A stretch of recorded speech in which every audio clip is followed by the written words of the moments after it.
Hello everyone, Alistair Gold here. Right, come on then, let's get into this. Let's dive into a performance that was just beautiful for long periods, and then that horrible half-time thing came along, and then it was horrendous, horrific, horrible. Oh, just dreadful, dreadful second half performance.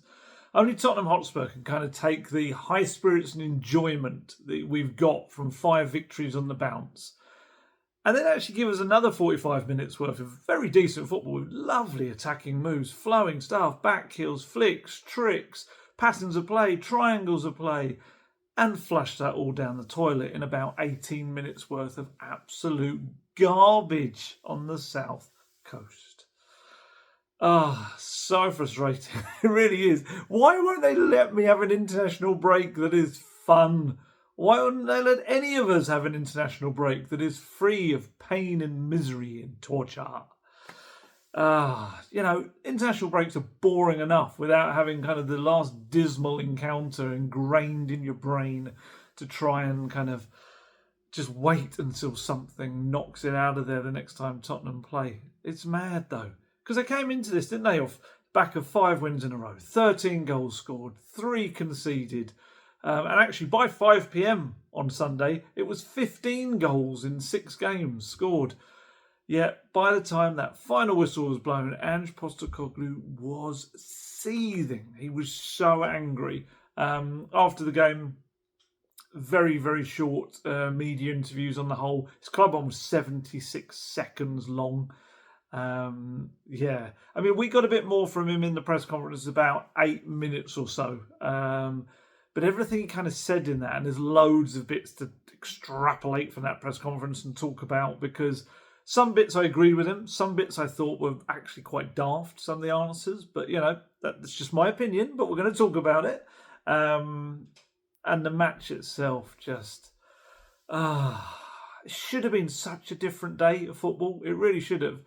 Everything about that first half, I loved it. Yeah, there was a couple of little warning signs which we'll talk about, but on the whole, the football was beautiful. People around me in the press box, some of the national journalists that hadn't seen Spurs for a while, were just saying, wow, this is the Postecoglou football, is it? And you could tell the Brighton fans were thinking, this is going to be a rubbish day. They just tore them apart again and again, and Brennan Johnson running through, Timo Werner, both of them were constantly absolutely stuffing their fullbacks. They were just getting past them at every opportunity. Deki, Kulusevski was running through at every stage. Maddison pulling the strings. Dominic Solanke playing in this wonderful Harry Kane nostalgic throwback kind of role as a deeper lying attacker who was just playing his beautiful passes all over the place. And this is what makes, I think I've said this before, but it's what makes a result all the more frustrating is when they've been really good and then chuck it away.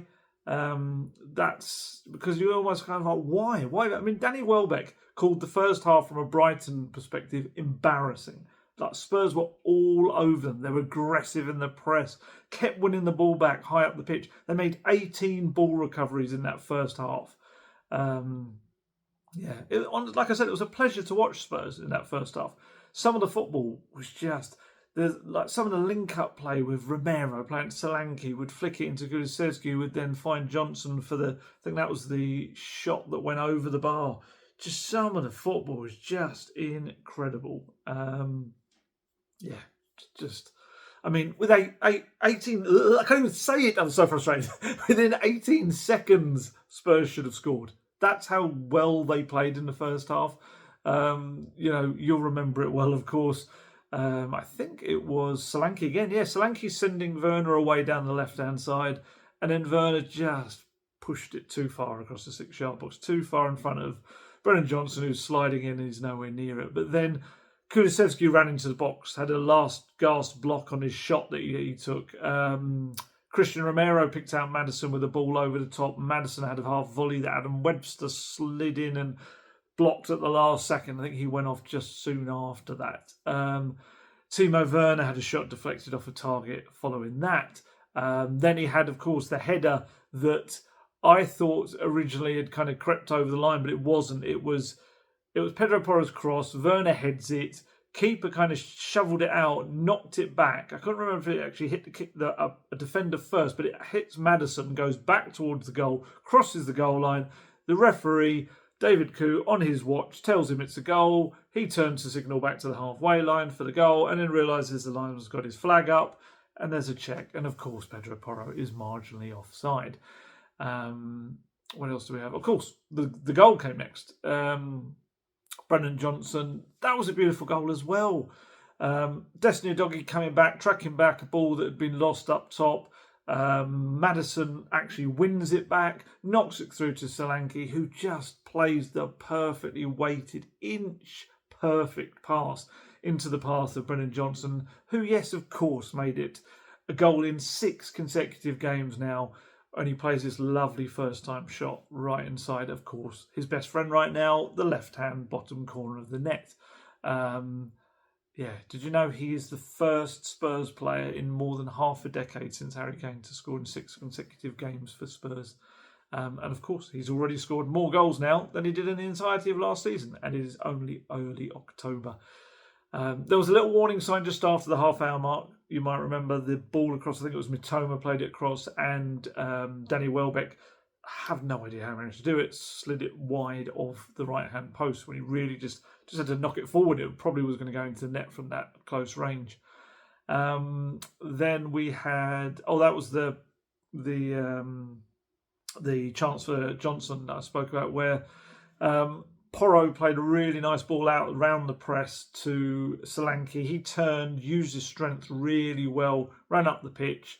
This is the goal. Sorry, I'm thinking in my head. This doesn't feel like the same move I'm describing.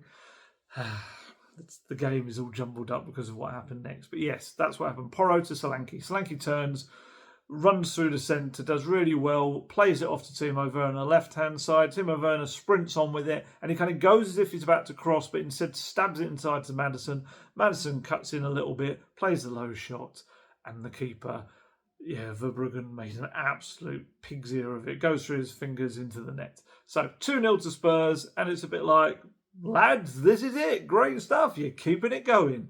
Another little warning sign when Welbeck has that kind of twisted, quite difficult header that he sends spinning just wide. Then we had the Johnson opportunity, and it wasn't Porro, it was Romero from that one. Played the ball to Solanke. Solanke does this lovely first-time flick to Kulusevski. Kulusevski plays it through the middle, knowing that Johnson's going to have the power and the pace to run onto it, uses his strength to hold up the defender, and rather than actually going for that bottom left corner that we spoke about that served him so well, he pings his shot centrally and over the crossbar. Not far over, but still, in the confident kind of run he's on right now, that really should have been a goal. But either way, Spurs were 2-0 up. They were in a very strong position. They played Brighton off the park, and they really should have been, that should have been it. They should have scored some more goals, seen out that game, shouldn't have been nothing to it. But a couple of things happened. First off, because you've got to give credit to Brighton. I'm very wary that I'm going to call them Brightford. I've got this weird thing where I did it in a previous video, and now it has entered my head. I genuinely went to write my talking points this morning. At one point, wrote the word Brightford. Where that has now come into my head is something that's going to be there forever. But Brighton. I may have already said Brightford already in this and not realised Brighton. I do think they deserve credit for the way they played in the second half. The change at the break that Herzl made with Estupinan, who scored that worldie against Spurs last time out, didn't he? Replaced Kadioglu, he'd struggled big time with Johnson and Kulusevski constantly getting in behind him. I thought that made a difference instantly to them. And of course, they were also helped by Spurs being incredibly generous visitors. They're like the people that turn up at Christmas with loads and loads of desserts and presents and everything. That was Tottenham. And obviously, the early goal was it's such a cliche, but it's such a psychologically important moment in the game.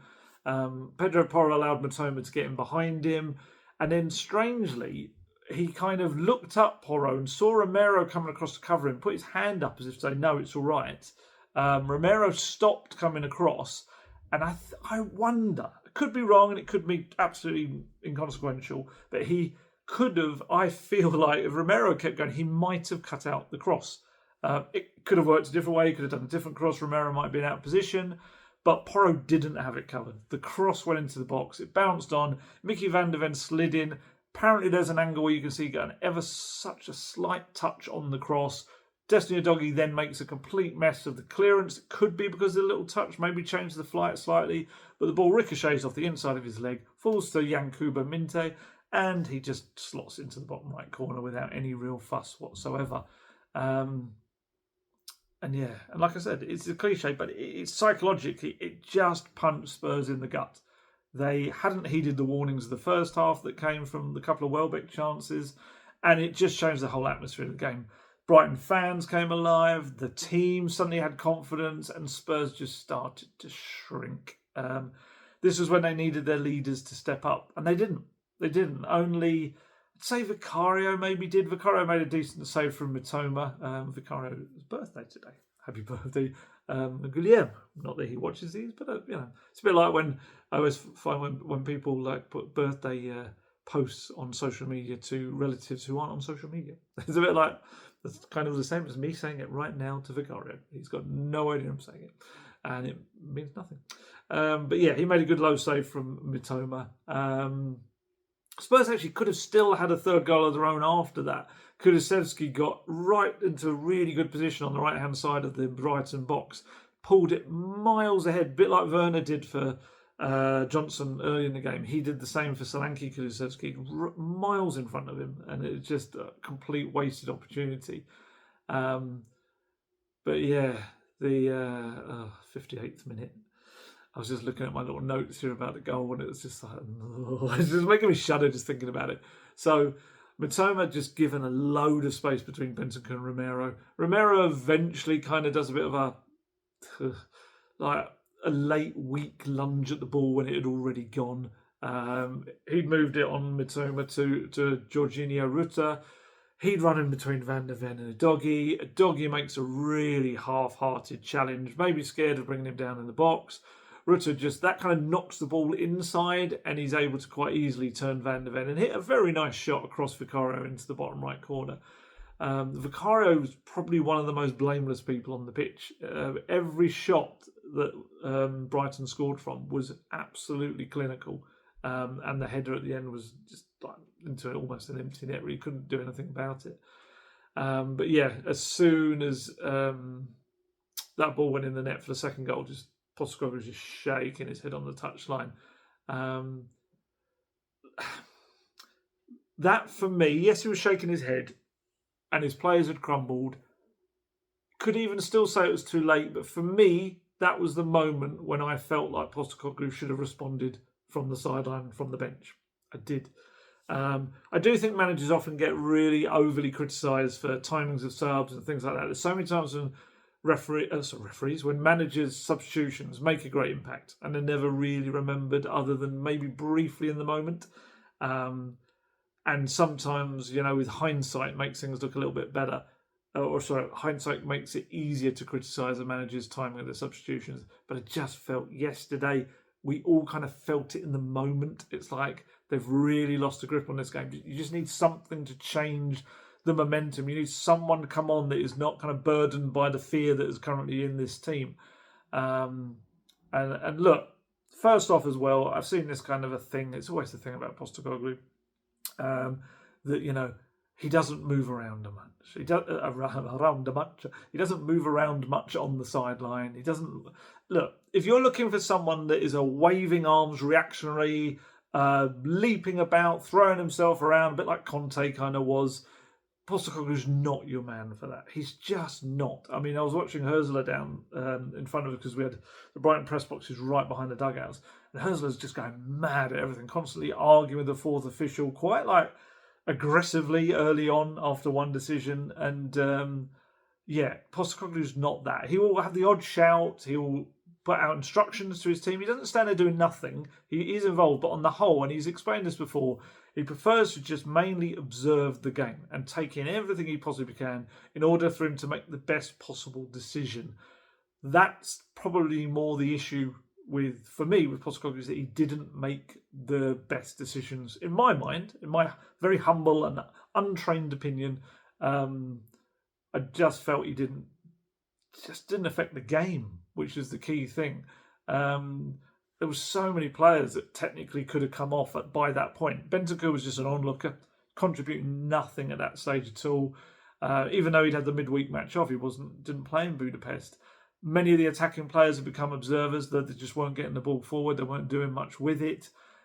Yes, of course, there was a missing kind of depth to the bench. You had no Son, no Udogie, no Richarlison. Put those three into the squad, and suddenly there's so many different options, either because they're in the starting lineup and you've got other people on the bench to bring on, or they're on the bench and you can bring them on.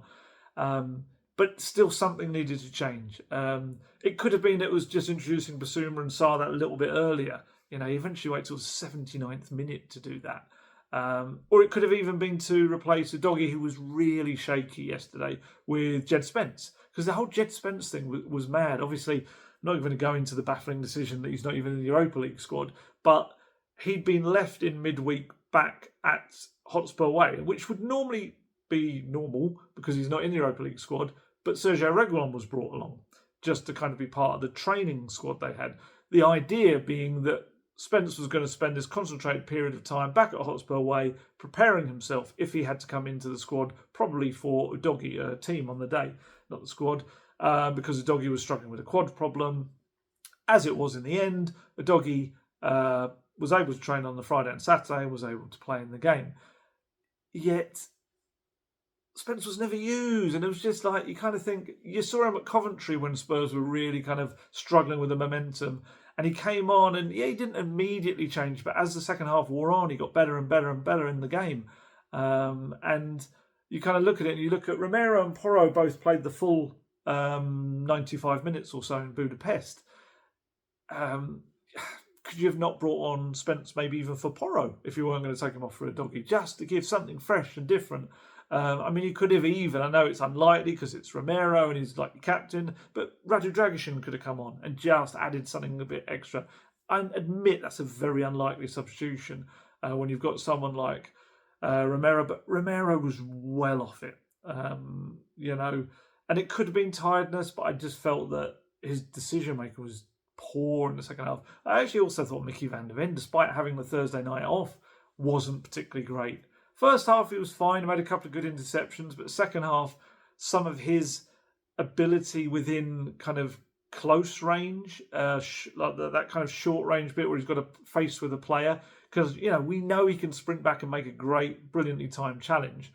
But sometimes I think when he's faced 1v1 with a player, he can have a little bit of an issue with it, and that was what came across last night. And I'm not saying take Van der Ven off, but just something could have changed about the game. Even if it was just bringing someone in a different position that's even like a youthful type. Like Archie Gray was brilliant on Thursday night. Maybe he could have come in and just added a little bit of fearlessness to their game. Lucas Berreval, we know he brings a fearlessness to his play.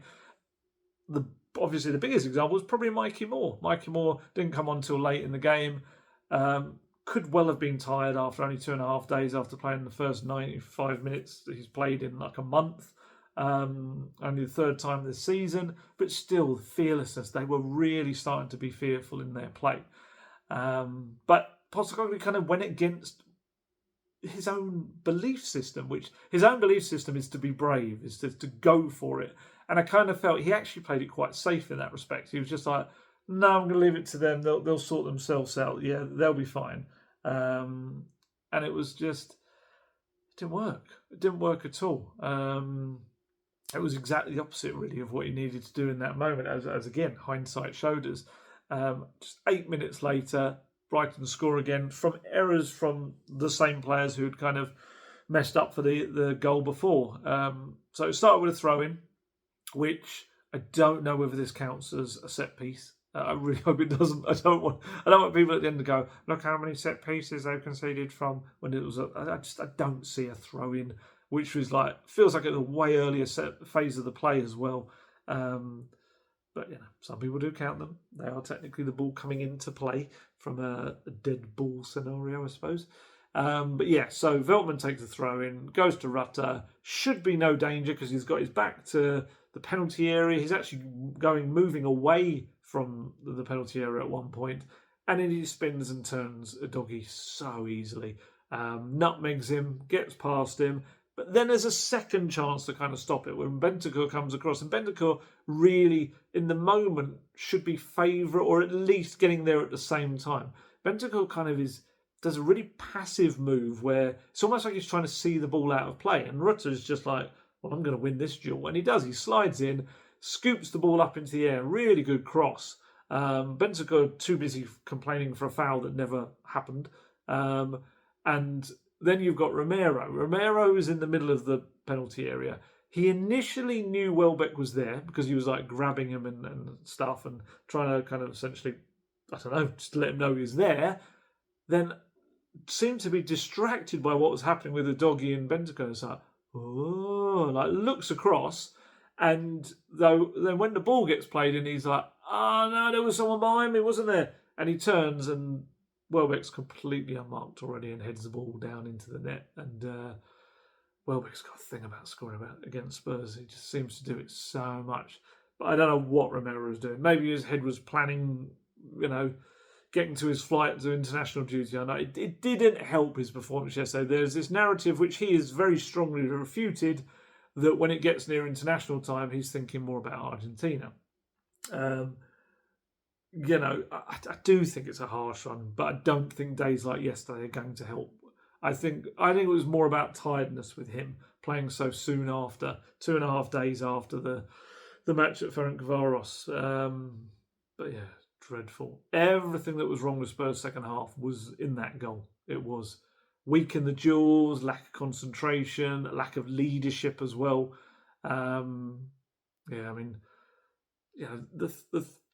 Romero's the captain for the day. He just turns away and mutters afterwards. Maddison's the vice-captain. He was kind of near Udogie at this time, but didn't really make any move to go and try and stop it. Could have been fearful of giving away a penalty, I don't know.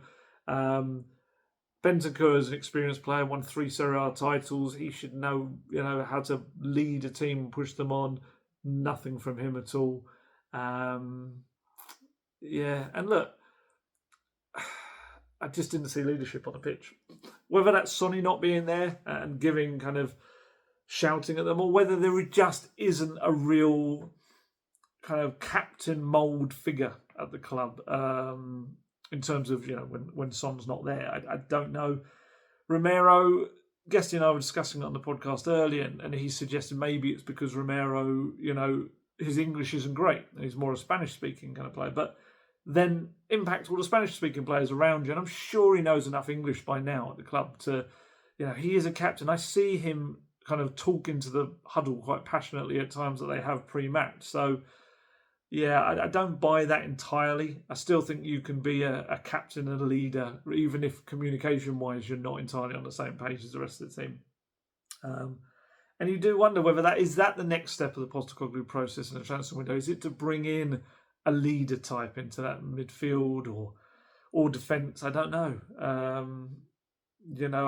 One of the original names linked with Spurs, wasn't it? And the son was Conor Gallagher, and he, was a captain for Chelsea a lot of the time. So I feel like this is a long-term future. He's only 18 at the moment, but I do wonder whether Archie Gray ends up being a future Tottenham captain. I'm just kind of speaking to him a couple of times. He's got that vibe and aura about him, but he's only 18 right now, but eventually maybe. But yeah, and look, I know this is a tiny, tiny little thing, and it's really kind of inconsequential, absolutely,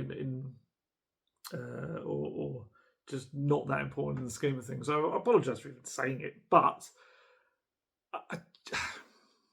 whether it's them or whether it's their social media teams or not, it did irk me slightly that after the game, having had weeks of wins and the players instantly going on Instagram and going, hey, that one's for you guys, that one's for you, yeah, thanks for your support, together, always, everywhere, whatever, all these various little things and slogans they come out with, they're absolutely rubbish. And until just before I did this video, there was nothing on social media that I could see other than a very, how do I put this? Isbasuma did an Instagram story post, 2 of them. One was a lovely, heartfelt message to his parents, a very nice thing about his parents, had nothing to do with the match, very much about his parents. And the next photo was of his parents on a first-class flight with him somewhere, in the first-class area of a flight, with his dad wearing a T-shirt that had emblazoned across the front, drugs. I don't even have the energy to go near that right now. And why that's like, what? What in the world? Especially after what obviously happened with Bissouma early in the season and summer and his subsequent suspension. But like I say, we've got enough to deal with without going into Bissouma and that. But the reason I say just before I started was because Maddison, I was about to come on here and he'd put an Instagram story post up which said, yesterday's second half was unacceptable. We take full responsibility and criticism. We'll use it as fuel to move forward. I'm presuming he didn't put that in an actual Instagram post and instead did it in a story because he knows the responses that would have come, no doubt. But yeah, look, I'm not, I know social media. It's not a big order, but I just feel like for the fans, I don't know. Just an apology would be nice. It was just so dreadful that second half, and they threw it all away. And yeah, they have. They've kind of made the international break absolutely rubbish if it wasn't already for the fans. But yeah, back to the game itself, rather than talking about silly social media things. As I said, I'd pin it a lot of it on the players. I really did feel that they were, so awful in the second half. But I am definitely pinning a little bit to Postecoglou and how he could have changed that. And actually, his answer, George Sessions from PA asked him about that after game. He said, was there a temptation to make an earlier substitution? I did not like his answer at all. His answer was, yeah, I could have made an earlier change. But all these things, totally irrelevant to me. Substitutions, all those kind of things. If you're not competitive, it doesn't matter what you do. You're not going to get rewards. You don't deserve to win. We didn't deserve it on our second half performance, irrespective of subs or anything else, to get something out of the game. But I think if you do get something out of the game, you're falsely rewarded, and I don't want to get falsely rewarded. I'm sorry, that's just rubbish. It's just rubbish. I get the sentiment beneath it all, buried deep within that look, he wants his team to understand what they need to do. They can't just go into games or even just periods of games not competing at their absolute utmost. But I'm sorry. Of course you would have wanted to get falsely rewarded. Of course you do. Get the 3 points, then fix the problem. Or fix the problem in the moment with some substitutions. Of course you want to be 5 points off the top, not 8 points off the top. I'm sorry, that for me was one of Postecoglou's contrary moments that he does sometimes, where he just will say something just to be like, no, you haven't figured me out. I'm no better. And I do, like I said, I love a lot of what he says. He's fascinating to interview. But that was daft. It just made, I'm sorry, but Coventry game. Spurs did not. That was a false reward and then some against Coventry. They were rubbish against Coventry, but they came away with the win. And he was not complaining after the game saying, I wish we hadn't even won that. That was a false reward. We should never have won that. He kind of was like, okay, well, sometimes you've just got to get a result. And that's exactly the case yesterday. I'm sorry, the false reward thing was like, yeah, say that to the players after if you want. If they still win it, say to them, you didn't deserve that. That's got to be so much better next time. That's fine. But don't come out and kind of claim like, yeah, wouldn't have really made any difference me making subs because ultimately we didn't deserve to win the game. No, change the game and win it and then fix the problems after. Yeah, that one, I was sat there, I was just like what is that? Yeah, I do feel like it was just in a bad mood to a degree, but trying to kind of keep himself composed in the press conference. And I just feel like that one was one that was tinged with a bit of emotion, too much emotion for me, for a guy that is normally quite thinks about what he says. But there was one. That was one afterwards for me that I wasn't a massive fan of. And there was one before that I wasn't a massive fan of either. And yeah, I mean, as that second half wore on, they created so relatively little, especially in comparison to the second half. There was Werner hitting a shot over the crossbar, I remember that. Udogie made a decent run inside, had a shot saved. Mikey Moore did eventually come on late on, had a couple of nice little runs, tried to pull the ball back. But ultimately, I'd say Brighton looked like the more likely to score out of the two teams. In the stuff that I did agree with, that Postecoglou said, he said, "We didn't do what you need to do at this level. It's kind of non-negotiable. We just weren't competitive. We didn't win our duels. We lacked intensity. We didn't deliver the things you need to at this level, the basics of the game, and we paid the price for it."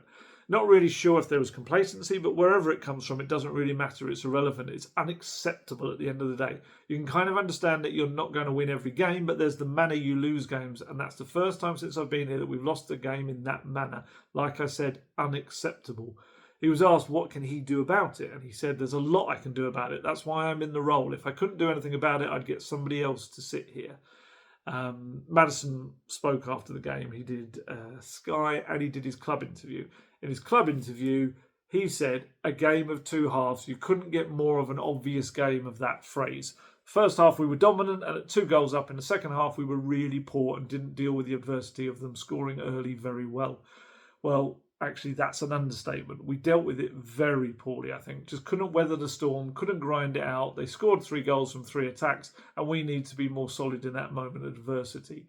Being 2-0 up in the Premier League against any side is decent enough. We just weren't good enough in the second half. They scored early, which is always disappointing, but you've got to deal with it a lot better than what we did. Felt like we lost control of the game. The crowd got behind them, like we knew they would if they scored, but we just didn't deal with the attacks. They got in too easy down the sides. We weren't aggressive enough. All of a sudden, you find yourselves 3-2 down and a lot of work to do. It's not enough. 45 minutes in the Premier League. Teams are too good. There's too much quality. We can't just let off after 45 minutes, and we've been punished for that today. And this, of course, will all feel very eerily familiar for Spurs fans. And Opta, those kind people at Opta, reminded us exactly why. That's because it's the 10th time that Tottenham have lost a Premier League game in which they led by 2 or more goals. They're the first club to reach double figures for that, and at least 3 more times they've done that than any other side in Premier League history. Because we all know football was only introduced when the Premier League invented. I'm being sarcastic, of course.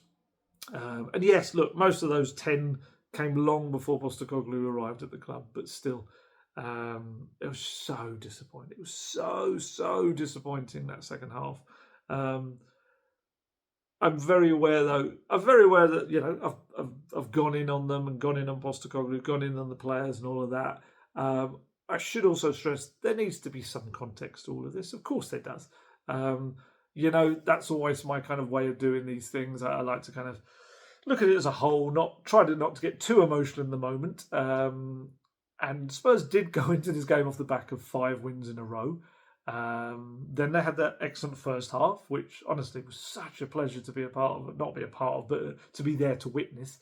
And of course, it's a young team going through a rebuild. There are going to be horror show kind of moments like this, or 45 minutes, or little periods of games when they're going to just have a nightmare.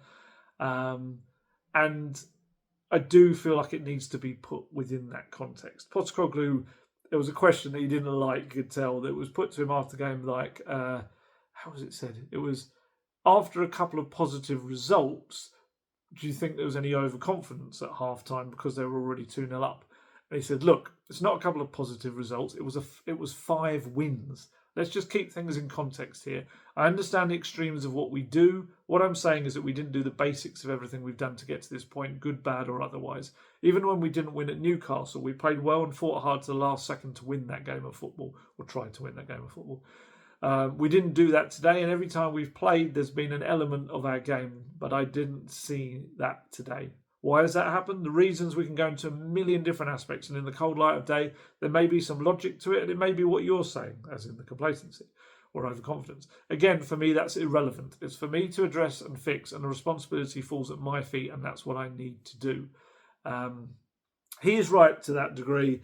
I made the mistake of, on the journey back, having a little look at social media, and of course, in the emotion of a really dreadful second half performance, and an embarrassing collapse as well, anger's going to be there. Of course it is. And I said before, I said this during the winning run, that when the next defeat would come, various elements of this winning run would be discredited, it would be pulled apart, and there would be various things said. And this is exactly what's happened, of course. And I can understand it, because a lot of it comes from frustration and anger. I said that even winning, like everyone would have said before the trip to Man U, oh, this will be the test. This will be the test. You've got to go to Old Trafford. You're going to go to Old Trafford and do something, fair enough. But look, you've done nothing so far. Go to Old Trafford and maybe we'll take you seriously. Spurs go to Old Trafford, play United off the park, win 3-0. There's a red card, but they've already battered United kind of out of the game completely. Now Spurs have lost the game. Suddenly it's all about United being rubbish. And that's the team they should have beat. They should have won at Old Trafford. Of course they should. Which we know is not true because not only have Spurs rarely win at Old Trafford, it's something that doesn't happen, but even United, this terrible rubbish team, they went to Villa yesterday and drew 0-0 and actually should have won it with a late chance when they did a bit of a mess of trying to get the ball across in the final seconds. So yeah, look, that was not an easy game. It wasn't, and there's no rewriting of it is going to make it so.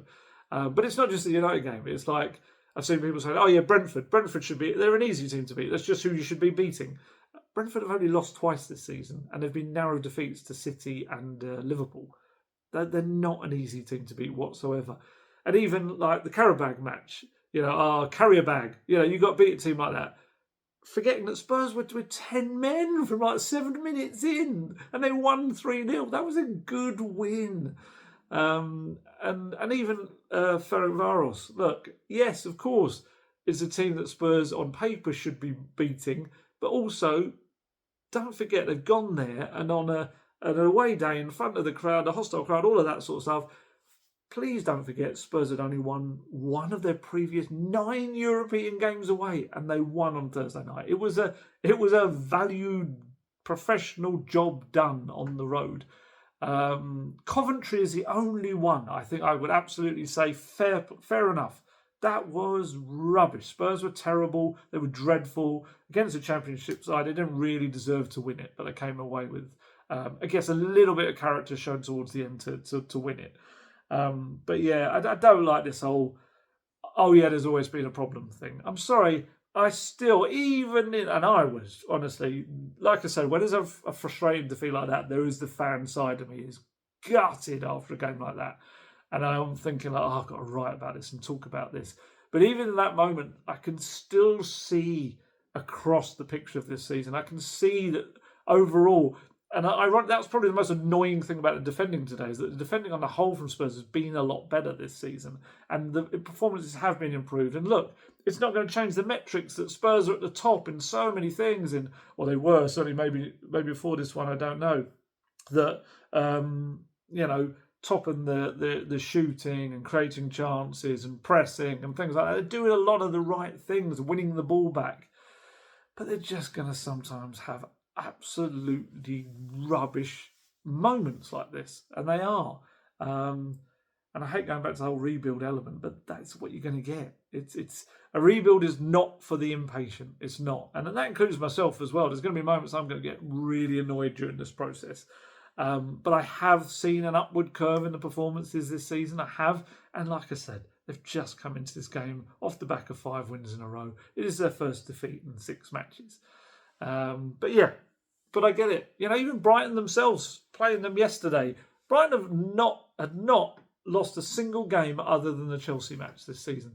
They have not. They've had some draws that they probably weren't delighted with, but they had not lost a game apart from the defeat at Stamford Bridge the week before. Look, none of that excuses the fact that it was a dreadful performance, but I'm just saying it's got to be a little bit of context placing this 45 minutes within the season as a whole. Look, and I understand also Postecoglou sometimes does wind up his own fans, probably without realising he's doing it. And one of those, I think, he has these statements sometimes that he comes out with that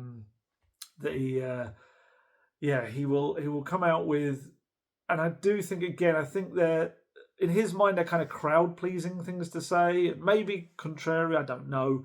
And and often they're the ones that like the Twitter accounts, like I don't know how to describe them, accounts for various kind of online companies' presences that kind of like to make light and jokes about football and things like that. And sometimes he'll come out with stuff that you just think, that doesn't work, and it comes back to bite you on the backside. That's going to be the thing they remember. And he came out with one of those beforehand. The Sky Sports reporter asked him ahead of the game, look, this is going to be an open context. How can Tottenham keep this game controlled?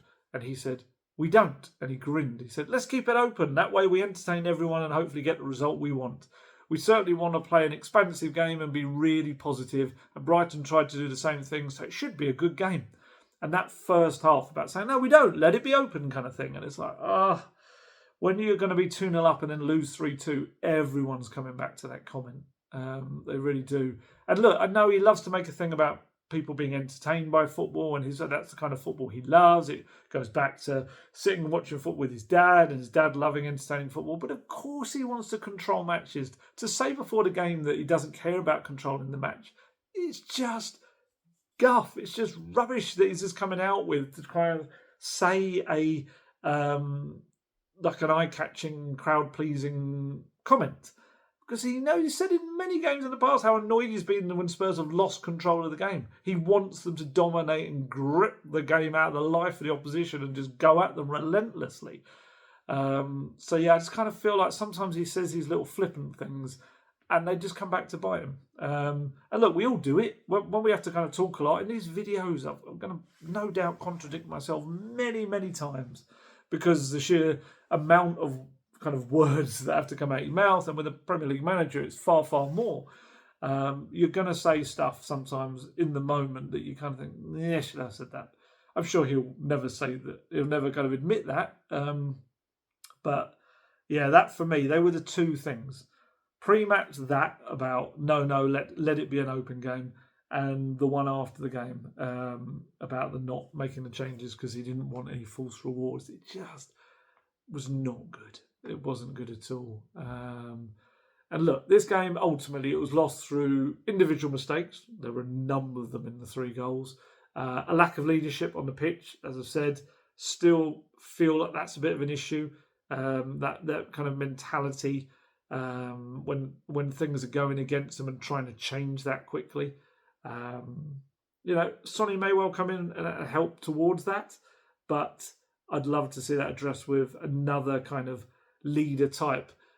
That was, I know people don't like to hear this because there's a kind of a thing against Højbjerg, I think, as it were. And look, he was never suited to Postecoglou football at all, but he was someone on the football pitch that would try to change things about the mentality on it. And it was no coincidence. There were a lot of games he was brought on late in, and Spurs would see out those games. They would be able to kind of get through them. There were some games that didn't happen, but on the whole, I did feel like he kind of also brought a little bit of the dark arts, as it were. And and I'm not saying he should have stayed. He needed to go and play football, but I do feel like Spurs are just missing that kind of presence. And I think it's maybe in the number 6 role, perhaps that's central figure. Bentancur is a very good player. He is not a leader. Basuma can be a very good player. He's definitely not a leader. And unfortunately, he's kind of proved that this season as well. And last season with the discipline issues too. And like I said, maybe in the future as it goes on, it could be Archie Gray. He could be like a Declan Rice, Steven Gerrard type in that midfield. But for now, I do wonder whether that's just what they're missing. A bit of a general in there. They may address it. They may not. He was asked. That was it. He was asked if he'd given his thoughts to the players. I think it was Dave Heiner from The Guardian asked this. And sorry, I should say the other thing as well that was individual mistakes, lack of leadership, and Postecoglou not making changes. I'm not letting him off as well. I do feel like he had a bit of a part to play in it. He was asked, had he kind of put all this kind of irritation that he had at what the players did, had he put them to them after the game? And he said, feedback is always what I believe. I don't hide things. I'm sure the players are disappointed, but I don't really care about that. They should be disappointed. Our supporters are disappointed. I'm disappointed. But I want them to understand football is not about losing a game of football. That happens. Disappointment comes from us not doing the very basic of what's expected at the highest level from a competitive standpoint. there's a real stark reminder. Sorry, that's a real stark reminder of what elite sport is about. The core of it is competitive. If you're not competitive, it doesn't matter how good you are or how good you think you are, you're going to trip up. We didn't do the things, aside from the football, we didn't do the things that we've prided ourselves on to get into the position we're in. He was asked if he'd learned anything new about his Tottenham players. He said, I don't know if I learned something new, but I certainly experienced something new. With all these things, straight after a game, you're emotional about it, but that's probably the most disappointing loss I've had since I've been here in terms of the way we went about it, and it's something I need to assess. I was trying to think is that the most disappointing? Newcastle away was dreadful last season. Wolves away was pretty dreadful as well. Fulham away was dreadful. Maybe in terms of losing a lead, this probably is going to be up there.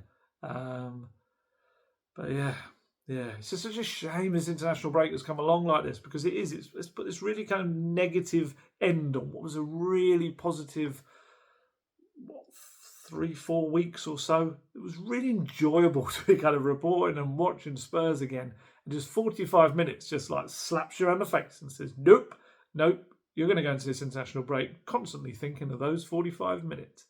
But look, as I said, there's a context to it. There is a bump in the road. There's going to be a lot of people getting angry about it. It's going to be the end of the world again. And yes, I even saw on social media Ange out and things like that. It's like, what? How can you wait until the first defeat after a 5-game winning streak and then call for the manager's head? It's just football. It's football on social media. It's just mad. But yeah, this was a bump in the road, but it's one that Postecoglou and the players need to both learn from as well. Not just two of them, but all of them need to learn from, because they've got 2 derbies coming up in quick succession, and they're the ones that the fans will 100% want to see Spurs win. They want to see them beat West Ham at home. They want to see Palace being on the road. I know AZ Alkmaar's in the middle. And then you've got the Man City game, the Carabao Cup as well. So yeah, they've got to go into those games and come away back on the winning streak again. And I think you. I don't know why I got stuck in it. I think if they win those 2 games and beat Alkmaar as well, I think it's all it feels like a very long run, and then it becomes one defeat in 8 or 9 games, or 7 or 8 games. And it's suddenly a whole different thing. It just shows you how incredibly psychological football is, and these little things, and if Spurs go into the West Ham game, come back into it, and they play the first 45 minutes like they did in the first 45 minutes against Brighton, and then they've learnt this time to maintain that, they're going to sweep West Ham aside. But if they go into it with any of the mentality or fear from that second half, and they're going to do the stupid thing that happens quite a lot, annoyingly, to West Ham at the Tottenham Hotspur Stadium, and that is lose to them there.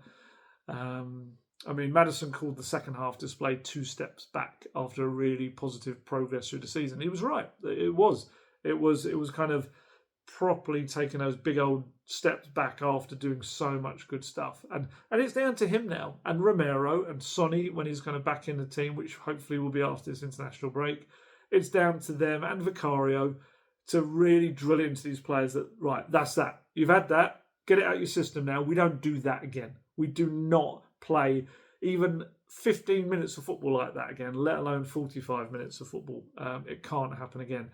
And maybe, like the Coventry game, we kind of said at the time, maybe that's the lesson for them. And they take from that and they went on this winning streak. Maybe the embarrassment of those 45 minutes against Brighton, maybe that's again what kicks them into gear. The only thing is, you've got the break in the middle and it kind of interrupts that lesson being learned, as it were. And of course, with the international break as well, it brings more potential injuries. Because there's the thing, I'm so wary of this kind of being entirely negative, because so much of that first half was good. And there were so many things I wanted to take away from that game, like Solanke. Solanke was brilliant in that first 45 minutes. That was a sensational... If that game had continued on that vein, or even if it just won 2-0, I think a lot of people would be raving about that Solanke performance. I know for a fact there are a few journalists I think we're going to start talking about him being like Spurs Kane, and being in that he can either be up there as the hitman or he can come back and play those beautiful passes. There are about 3 or 4 defence-splitting passes he played. 2 of them led to goals. Could have been more from them as well. Got his assist. Solanke is, 3 goals and assists in his last 4 starts for Spurs. He's done really well. It's such a shame that, I had to do first half player ratings, which I always have to do. I do them in the live blog we do. But first half player ratings were full of 8s, and there was a couple of 9s as well. They were that good, Spurs. And by the end of the game, it was a bit like, what do I do with some of these attacking players? Because Solanke got so little of the ball in the second half, barely saw it. I still gave him a 7 because of how brilliant he was. He would have been a 9 from the first half. And then I kind of had to balance it out in the second half and not seeing it. But Kulusevski in the first half, there were so many times he used his... I love the way he uses his body to shield the ball, turn, move with it. His pass to Johnson was fantastic. He just...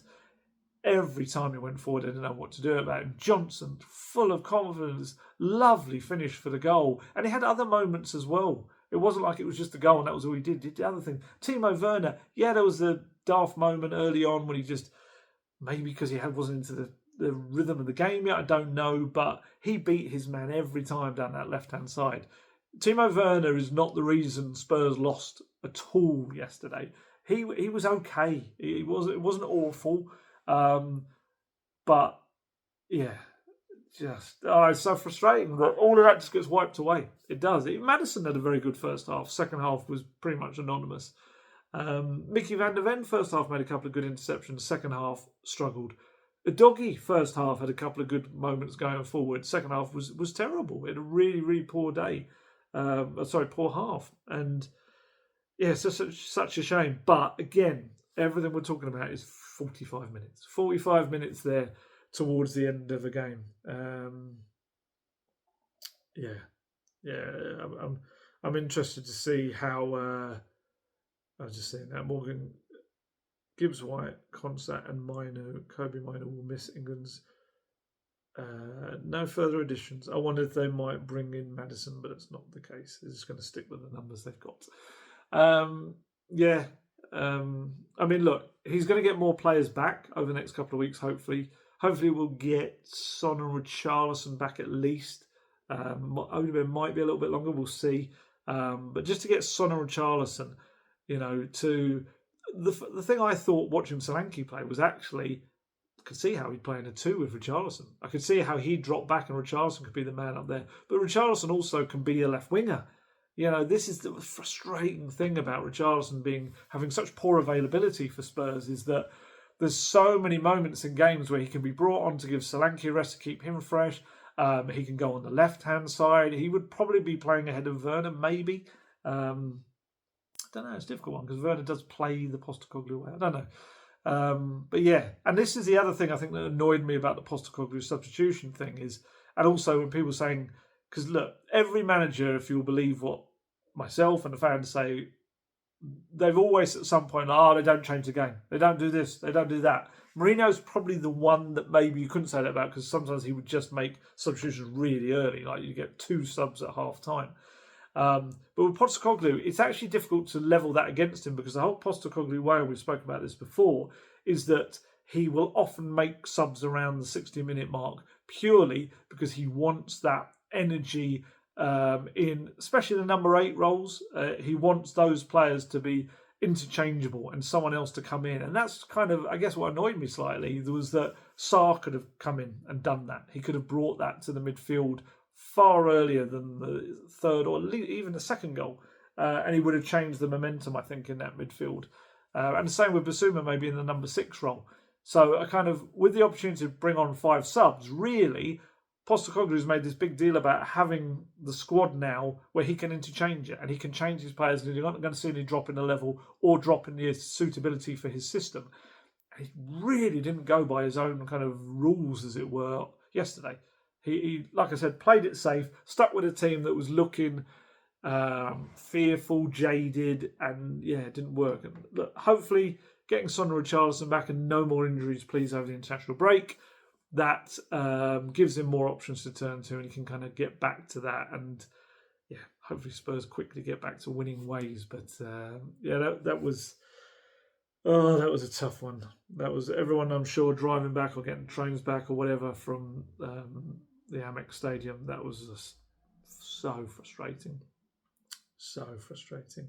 What have we got? A little bit of time. I might do a very quick loan roundup, actually, which was not in my original notes, but I was looking at the various players today, so I can deliver one of those. I was going to do it in a later one, but I think I might sneak it on this because there was a couple of interesting bits, and it's nicer to talk about than what we've just spoken about. Luka Vuskovic. I know he's not technically a part of the loan roundup, but I am doing him in my loan roundup for work at the moment because he's playing with Alfie Devine. He's a part of Westerlo, and it seems daft to kind of be talking about Alfie Devine and just never really mentioning, oh yeah, there's that brilliant 17-year-old centre-back who's causing a bit of a sensation in the Belgian league right now.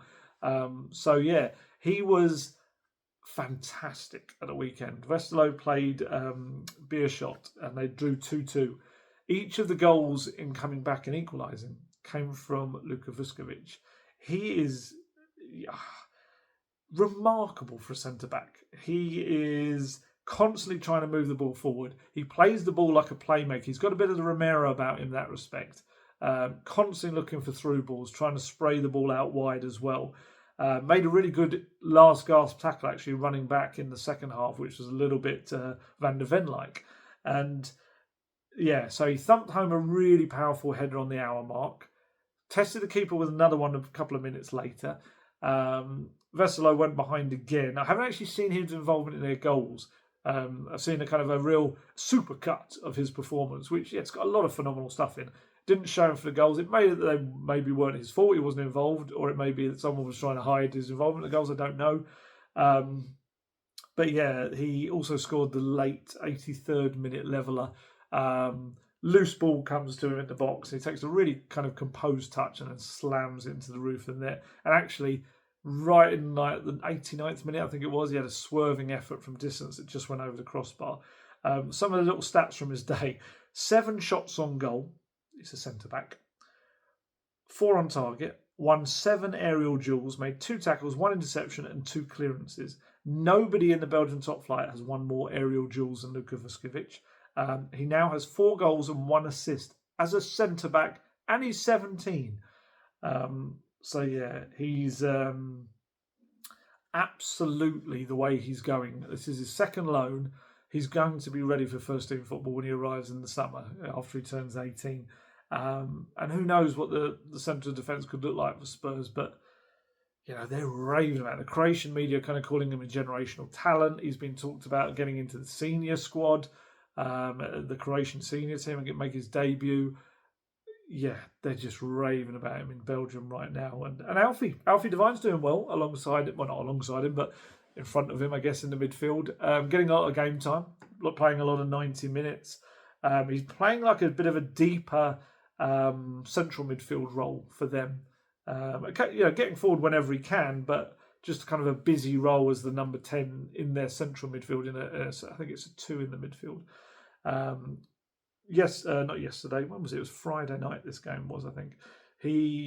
Devine is 3 tackles, 1 interceptions, 2 shots, 1 key pass, 1 dribble, and it's not the tallest guy, Alfie, but he won 3 aerial duels during the game as well. So yeah, keep an eye on Luka Vuskovic. I'm going to try and do as many regular updates as I can on him because, yeah, he is being rather... I know, look, people are going to say it's the Belgian league, all this sort of stuff. They're going to try and play it down.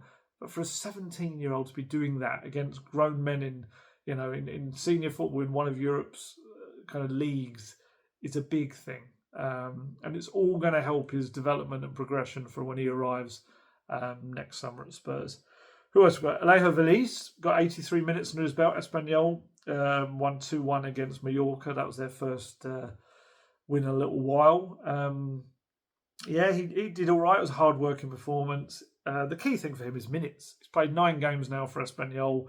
Scored once, 574 minutes to his game. That's important. Brian Hill's getting minutes. He played only 31 minutes at the weekend for Girona as they beat Athletic Bilbao 2-1. But that's because, I presume, because he played 75 minutes, they lost it against Feyenoord. I think that was at home as well in the Champions League on Wednesday evening. But again, minutes under his belt. 11 matches so far for Girona, 2 in the Champions League, 1 goal to his name, 663 minutes of football. That's it. That's the point of the loan moves. Mana Solomon not getting minutes at the moment. That's because he's been out for the last 4 matches with what originally was a back injury, and it kind of became a hamstring injury. I'm guessing because maybe he's adjusting his body, trying to kind of make it. I don't know. But there's an interesting little dilemma, I think, that's come up because he's been called up for international duty with Israel.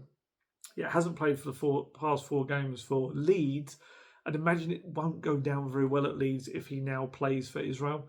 Kind of think I'd probably rather he comes back and is ready for them because, I mean, imagine if he aggravates anything, any of the injuries or, yeah, it wouldn't go down too well. I mean, the other flip side you could say is if he gets some minutes and he'll be sharper for Leeds, but I can understand where they're coming from. Dane Scarlett had quite an important kind of moment, as it were. Got the most minutes he's got thus far in the match for Oxford. Came off the bench for 23 minutes. They drew 1-1 against his former loan side, Portsmouth, actually.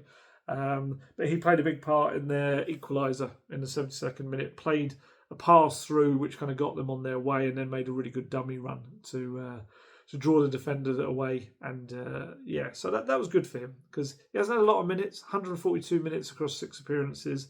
Most of those came in a Carabao Cup appearance as well. So I think that was a good thing for him to show that he can come on and change a game and be important in the game. Ashley Phillips, he had concussion, you might remember, so he missed a couple of games, and the 2 he's come back since he's been an unused sub. So he hasn't played yet under, is it Narcis Palak, the new Stoke manager. He's been called up to England under, I'm trying to remember the elite squad, what that is it under 20s perhaps? He's been called up to that squad with Will Lancashire, Luca Gunter and Dane Scarlett, actually. So that hopefully will get him some minutes under his belt. Jamie Donnelly, who started at the weekend, Orient are struggling at the moment. Played 81 minutes as they lost 2-1 at Lincoln City on Saturday. Played 27 minutes in midweek in the 1-0 home defeat to Exeter. Yeah, it's such a shame. It's just not going well at Orient at the moment, and I don't know if it's the greatest environment for someone like Jamie, who's kind of trying to play the lovely football that he wants to play, and Orient are just struggling. It's a difficult one. Josh Keeley hasn't been on the bench the last couple of times. I would imagine because of the results, I would imagine he'll get an opportunity soon. He played really well in the Carabao Cup for them against Brentford. And I would imagine, I think he goes away with Republic of Ireland under 21s this weekend. I think they've got a bit of a kind of a near historic opportunity to qualify Republic of Ireland under 21s. So, yeah, big 2 weeks for him, and hopefully he comes back and gets more of an opportunity at Orient. Matthew Craig getting loads of minutes at Barnsley. He's doing fine there. They lost at the weekend 2-0, but he got 87 minutes, and he is a bit of an integral part of their midfield. He's one, I've said before, keep an eye on kind of how his career goes because he's only 21 years old. Scotland under 21 international, 784 minutes he's played in League One with Barnsley so far across 11 appearances, and yeah, he's doing well. George Abbott's doing well, actually. He's started most of the games. He did come off the bench at the weekend for the second half, came on at half time. They lost 1-0 at home to Port Vale, but he's just, I mean, his stats, I was looking at them, he's so versatile. He's got 2 shots at goal, touched the ball only 29 times, but in that 45 minutes, 1 dribble, blocked 1 shot at the other end of the pitch, and he's made 7 appearances and got 503 minutes already for Notts County. So that's been a good one for him. Clary Blowden, the young goalkeeper, I've said before, he's at Averley in National League South. He played 90 minutes. They lost 2-0 at Farnborough in National League South this weekend. They didn't have a game the previous weekend, and he was actually on the bench for Spurs under 21s. Talking actually of the academy, they had a brilliant weekend, didn't they? The under-18s beating Man United. The under-21s coming from 2-0 down at half-time to beat Arsenal 5-2 in the North London derby.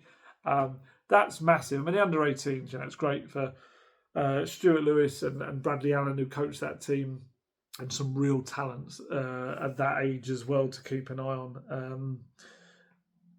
I just had a little bit I'd kind of had planned to say about them, and I've lost all my notes now. Great work, Alistair. Good work right at the end of that. But yeah, Luca Williams-Barnett, he's got a hat-trick against United. He's definitely one to watch. He is a very good player, very good young player. And yeah, he kind of absolutely blitzed United the weekend. But But yeah, just the under-21s. I'm really happy for Wayne Burnett and his staff as well, because this is going to be a tough season for them. We've said this before. They lost 60 goals or so from their team in Judson at Bell going, Will Lancashire going into the first team, Jamie Donnelly going to Leyton Orient on loan as well, Iago Santiago going. I think of all the goals and assists that those guys brought last season. And they were going to have to try and make that up with a much younger squad as well. No Mikey Moore and Will Lancashire as well, because both of them in the first team set up, and experienced people like George Abbott, who's the captain for much of the season, going off to Notts County. And I was so happy for them, because that's a huge result. It really is, to win the North London Derby and to do it in that manner as well. So yeah, while things might not have been particularly enjoyable for the first team, especially in that second half, the weekend brought some happy times for under-18s and under-21s. The Tottenham Hotspur women as well was so unfortunate. It looked like they were going to end up with a point against Liverpool, and they conceded, I think it's like a 95th minute penalty. I think, if I'm not mistaken, had Spurs won that game and results gone their way, I think they could have ended up on top of the table. So yeah, real gutting moment for Robert Villaham and his team as well. It wasn't good for the senior teams. The academy one seemed to kind of have a far more enjoyable weekend. But there you go. Right, I think that's probably everything we want to do. We don't want to stick around too much to talk about Tottenham. We want to go and think about other stuff, don't we? Anything else, really? That is actually my last game for a little while, because I've got a break. You might kind of have heard me say in the past, I don't normally get summer kind of holidays because it's just mad. You've got transfer stuff, pre-season starts, the tour starts. I can normally just even get like a weekend away, I think, just a couple of days. But so I normally have like a normal holiday, as it were, in October, and that's what I'm going to do. So I'm going to miss a couple of games. I might try, if I'm allowed, to do some kind of video of some sort. It might be very short ones while I'm out and about, just to kind of keep the rhythm going, as it were, if I can, if Mrs. Gold allows me. We're heading off to Canada for a couple of days, and then doing a little bit of an American tour for just for a couple of weeks. So yeah, if you see me, any Spurs American fans, I've been working my way across America. It's only 2 weeks. It's very short time in a lot of places, but it's just kind of almost trying to tick off a few places that we'd never been to. That won't be till next week. As in the week after next, second week of the international break, later on in that week. I am going to try to do a video next weekend. Hopefully enough will have happened that there'll be just normal stuff to talk about, but also we'll do a Q&A, as we always do in the international break. So get your questions into the comments below, and I'll try to answer as many as I possibly can. And yeah, what else have I got? I think I'm doing Last Word on Spurs podcast Wednesday night. It's the only podcast I kind of really do. I don't. People are very nice. I get asked to do a lot of kind of media things and radio stuff, occasionally TV stuff, and podcasts. And I think my brain's just so frazzled from Spurs. I've said this before. Like when I listen to podcasts myself, or watch stuff, I'd watch everything pretty much non-football and Spurs to try and get away from it from a bit. But Last Word on Spurs, they've always been. They were very good to me from the start when I started covering Spurs years ago, and so I always try to go on there, normally twice a season, sometimes 3 times. But yeah, one of those is coming up. I would have loved to be going into it, doing it after 6 wins on the bounce. And now it's a bit like, I've got to go through all this pain again and talk about it. But it's always good fun. It was always good fun. So yeah, keep an eye out for that on Wednesday night. And then the weekend, probably Saturday, I'll try and do a bit of a Q&A video and a wrap up of everything else that's happened. I'll be trying to dig around and find out some other little bits and pieces on some other matters that we can talk about as well. So right, time to head off. Let's not talk about or think about Spurs for a couple of days. Let's step away from them if we can. I've got to work. I don't have that luxury, but for the rest of you guys, feel free to. Right. You can see I'm flagging.